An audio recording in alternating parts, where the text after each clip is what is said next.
Salam, selamat malam Ibu Bapa, sahabat-sahabat Sate Malam dimanapun saudara berada. Saya berharap bahwa kita semua dalam keadaan sehat walafiat. Puji Tuhan, pada malam hari ini kita kembali dipersekutukan melalui program Badan Pekerja Sinode Wilayah 4 Gereja Toraja dalam Sate Malam. Saya Pendeta Yonatan Kilaparura dari Jemaat Tamalandrea datang menyapa Ibu Bapa, saudara-saudara sekalian, serta mengajak kita untuk bersama-sama bersyukur di hadapan Tuhan atas segala kenikmatan, rahmat dan berkat yang kita alami dalam kehidupan secara khusus pada hari ini. Mari sebelum kita mendengarkan firman Tuhan, marilah kita berdoa. Kita berdoa. Terpujilah namamu ya Allah Bapa kami di dalam sorga, Bapa pemilik daripada jemaat, Bapa yang selalu menyatakan kasih dan rahmat melalui persekutuan bahkan dalam kehidupan kami masing-masing. Terima kasih untuk sebuah ruang yang Tuhan anugerahkan bagi kami pada malam hari ini untuk bersama-sama beribadah, bersekutu, bahkan untuk menyatakan pujian dan mendengarkan firman-Mu. Kami mohon pimpinan kuasa Roh Kudus untuk menuntun kami, sehingga penyembahan kami ini boleh berkenan di hadirat-Mu. Kami sudah sedia untuk mendengarkan firman-Mu Tuhan. Bersabdalah, di dalam nama Yesus Kristus, Tuhan dan Juru Selamat kami sudah datang berdoa kepadamu. Amin. Saudara-saudara yang kekasih dalam Tuhan, firman Tuhan yang akan bersama kita dengarkan dan renungkan, saya akan bacakan dari Injil Matius pasal 17 ayat 1 sampai ayatnya yang ke-13. Matius pasal 17 ayat 1 sampai 13. Firman Tuhan. 6 hari kemudian Yesus membawa Petrus, Yakobus dan Yohanes saudaranya, dan bersama-sama dengan mereka ia naik ke sebuah gunung yang tinggi. Di situ mereka sendiri saja. Lalu Yesus berubah rupa di depan mata mereka. Wajahnya bercahaya seperti matahari dan pakaiannya menjadi putih bersinar seperti terang. Maka nampak kepada mereka Musa dan Elia sedang berbicara dengan dia. Kata Petrus kepada mereka, "Tuhan, betapa bahagianya kami berada di tempat ini. Jika engkau mau, biarlah kudirikan di sini 3 kemah. 1 untuk engkau, 1 untuk Musa, dan 1 untuk Elia." Dan tiba-tiba sedang ia berkata, turunlah awan yang terang menaungi mereka, dan dari dalam awan itu terdengar suara yang berkata, "Inilah anak yang kukasihi, kepadanyalah aku berkenan, dengarkanlah dia." Mendengar itu tersungkurlah murid-muridnya dan mereka sangat ketakutan. Lalu Yesus datang kepada mereka dan menyentuh mereka sambil berkata, "Berdirilah, jangan takut." Dan ketika mereka mengangkat kepala, mereka tidak melihat seorang pun kecuali Yesus seorang diri. Pada waktu mereka turun dari gunung itu, Yesus berpesan kepada mereka, "Jangan kamu ceritakan penglihatan itu kepada seorang pun sebelum Anak Manusia dibangkitkan dari antara orang mati." Lalu murid-muridnya bertanya kepadanya, "Kalau demikian, mengapa ahli-ahli Taurat berkata bahwa Elia harus datang dahulu?" Jawab Yesus, "Memang Elia akan datang dan memulihkan segala sesuatu, dan aku berkata kepadamu, Elia sudah datang, tetapi orang tidak mengenal dia dan memperlakukannya menurut kehendak mereka. Demikian juga Anak Manusia akan menderita oleh mereka. pada waktu itu mengertilah murid-murid Yesus bahwa ia berbicara tentang Yohanes Pembaptis. Demikian firman Tuhan. Berbahagialah kita, Ibu Bapa, saudara-saudara yang kekasih dalam Tuhan, masih diberi suatu waktu dan ruang untuk bisa mendengarkan firman Tuhan, lalu melakukannya di dalam kehidupan kita. Amin. Para sahabat Sate Malam yang kekasih dalam Tuhan, melalui perikop yang sudah kita baca dan dengar bersama, kita akan merenungkan sebuah tema, menempuh ujian bersama Yesus. Menempuh ujian bersama Yesus. Nah, saudara-saudara, kitab suci melukiskan perjalanan hidup Yesus dengan unik. Setidak-tidaknya, menurut Injil Matius ada tiga gunung tempat Yesus tampil. Gunung pertama itu adalah gunung pencobaan, mana Yesus mengalami pencobaan. Matius 4 ayat 8 sampai 10. Yang kedua, gunung pemuliaan. Ketika Yesus akan naik ke sorga. Matius 28 ayat 16 sampai 20. Pada gunung pencobaan, Yesus menempuh 3 macam ujian, yaitu ujian ekonomi, ujian keagamaan, dan ujian politik. Pada ujian yang ketiga, Yesus dibawa ke atas gunung dan menerima tawaran berkekuasaan atas seluruh alam dari iblis. Andai kata Yesus adalah figur politik, saudara-saudara, yang gandrung pada kekuasaan, maka bisa dipastikan ia akan menerima tawaran itu lewat pesta syukuran yang belum pernah ada tandingannya. Kira-kira seperti itu. Tetapi Yesus menolak tawaran kekuasaan dan kemuliaan dari iblis. Karena apa? Ia taat kepada Bapanya. Yang kedua, para sahabat Sate Malam, pada gunung yang kedua itu ada pemuliaan. Peranan Petrus yang labil sangat menonjol. Ia pernah menjadi saksi iman di Kaisarea Filipi dengan menyatakan Yesus adalah Mesias, anak Allah. Tetapi ia segera menjadi agen iblis yang mencegah Yesus agar tidak menempuh jalan kesengsaraan dan salib. Ia juga mengajukan suatu proposal di atas gunung supaya membangun 3 villa untuk Yesus, Musa, dan Elia. Tetapi di sini Yesus menolak setiap pikiran dan usul yang berasal dari iblis. Karena hal itu bersifat menawarkan ijazah tanpa menempuh ujian. Dalam artian itu adalah sebuah ijazah palsu.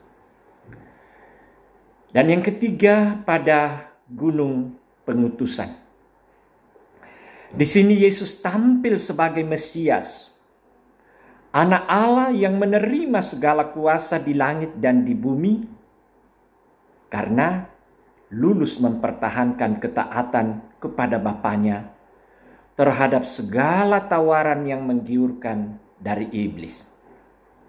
Dan dengan itu ia pada dirinya telah menjadi guru yang tiada duanya bagi setiap orang yang mau menjadi muridnya. Ya, kalau dibandingkan dengan Musa dan Elia, ia jauh lebih hebat.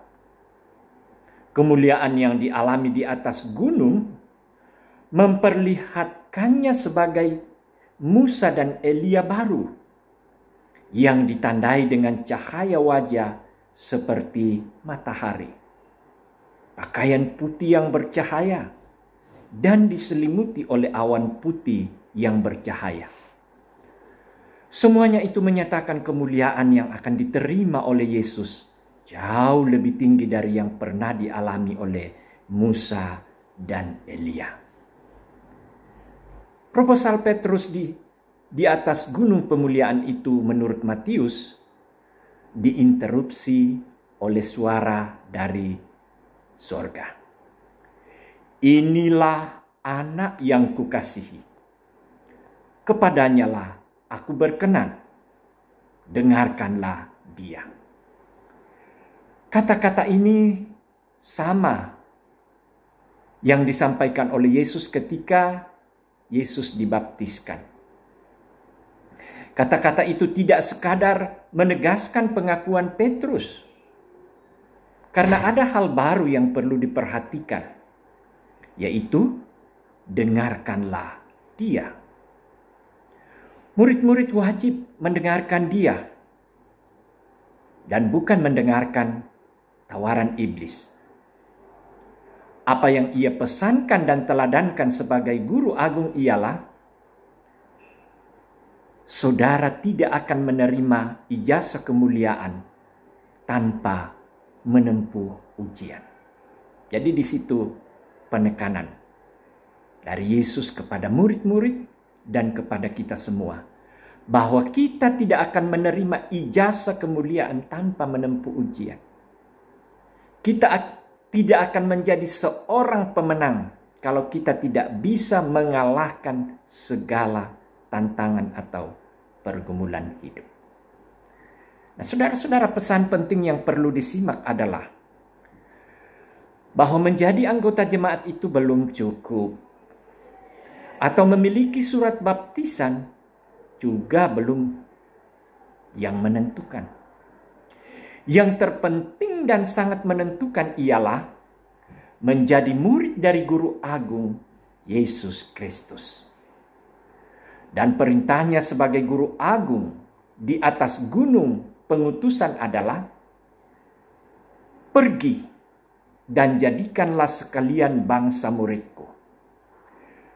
Jangan hanya membaptiskan mereka, tetapi ajarlah mereka melakukan segala sesuatu yang kuperintahkan kepadamu.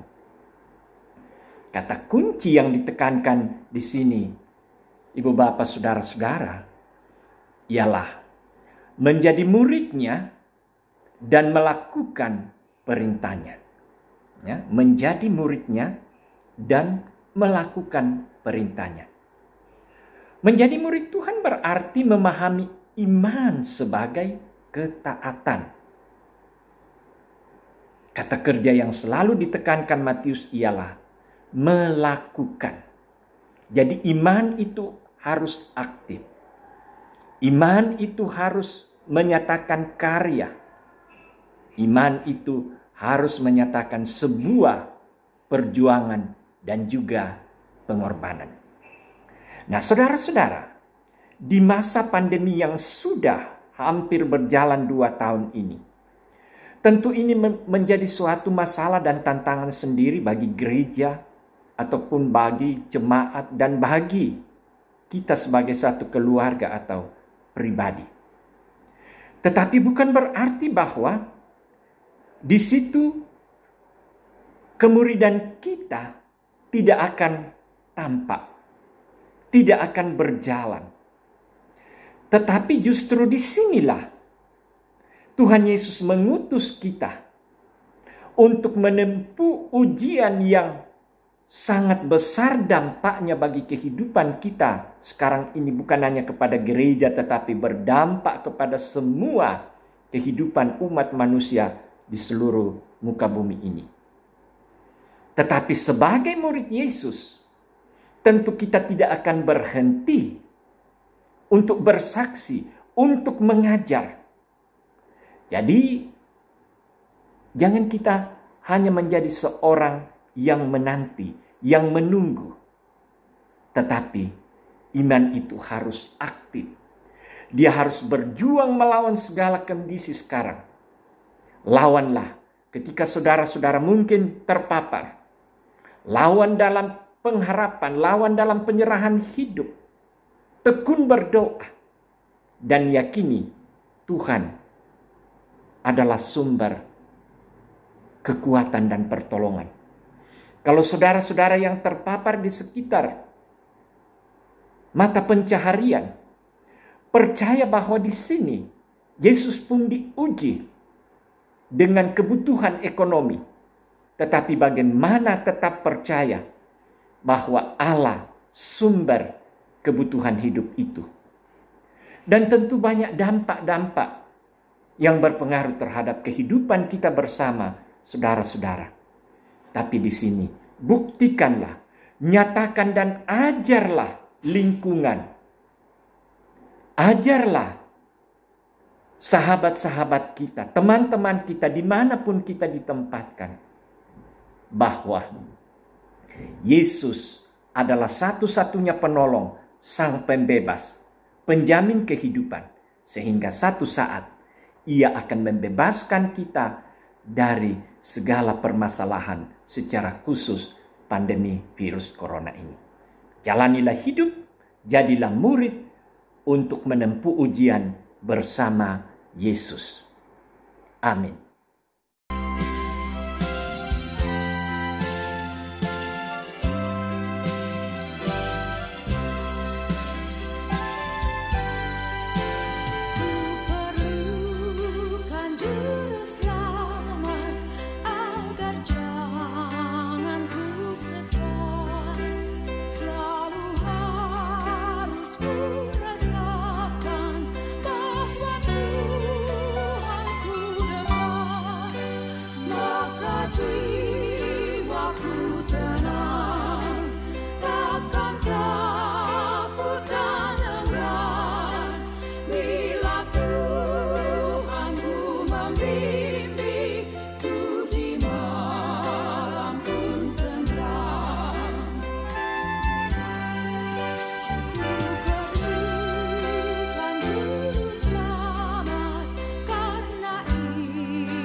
Marilah saudara-saudara, kita satu dalam doa, kita berdoa.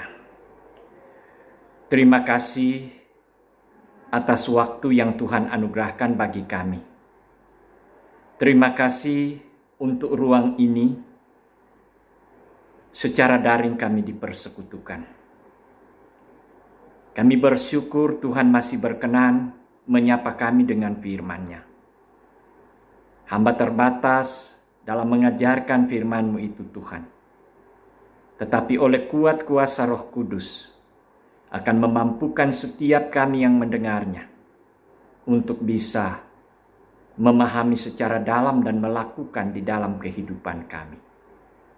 Terima kasih untuk Badan Pekerja Sinode Wilayah 4 yang telah memprogramkan saat teduh malam untuk menjadi wadah kami bersama dalam bersyukur, dan merenungkan firman-Mu. Berkati semua anak-anak-Mu yang terlibat di dalam kepengurusan BPUSW 4. Hamba berdoa untuk semua umat-Mu dalam lingkup Gereja Toraja secara khusus wilayah 4. Sungguh kami merindukan kehadiran, pertolongan dan kasih sayang Tuhan dalam kehidupan kami masing-masing sebagai satu jemaat, sebagai satu keluarga, dan bahkan sebagai pribadi. Engkau mengenal setiap keberadaan jemaat, dan kami percaya Tuhan akan selalu menopang para hamba-hambanya di sana. Tuhan akan memberkati segenap jemaat. Kau mengenal setiap rumah tangga, mengenal segala keberadaan, pergumulan, harapan. Kami percaya Tuhan, Engkau tidak akan pernah meninggalkan mereka. Banyak di antara mereka yang terpapar ekonominya oleh karena pandemi virus corona ini. Kami tahu ada rencana dan rancangan Tuhan yang khusus kepada mereka. Tuhan akan bukakan kesempatan dan jalan bagi mereka untuk melihat bahwa Engkau adalah sumber kehidupan dan kebutuhan hidup.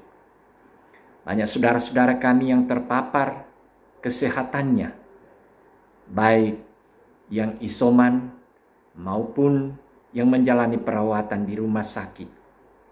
Tuhan, Engkau sendiri yang berkuasa atas segala penyakit, yang mendengar doa dan seruan-seruan dari segenap jemaat. Kami mohon Engkau berkenan memberkati segala proses layanan yang mereka terima, baik dari dokter medis ataupun keluarga. Berdoa untuk beberapa hamba-Mu, pendeta, yang kini mengalami gangguan kesehatan, baik yang isoman maupun menjalani layanan rumah sakit dalam berbagai penyakit.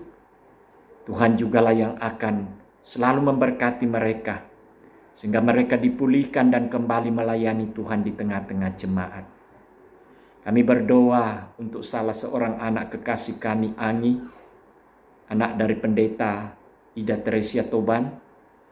Tuhan, Engkau satu-satunya Allah yang kami yakini, satu-satunya Allah yang kami, di mana kami membawa segala pergumulan dan keluh kesah kami. Kami berharap dan semua memohonkan kesembuhan kepada anak kekasih Ani. Berikan keteguhan dan kekuatan kepada ibu pendeta dan suami dan anak-anak serta segenap keluarga. Tuhan berkenan untuk semua alat-alat yang digunakan dan obat. Dan biarlah menurut rencana Tuhan sendiri, anak kekasih Ani boleh disembuhkan dan kembali ke tengah-tengah keluarga dan jemaat. Terima kasih untuk persekutuan malam ini.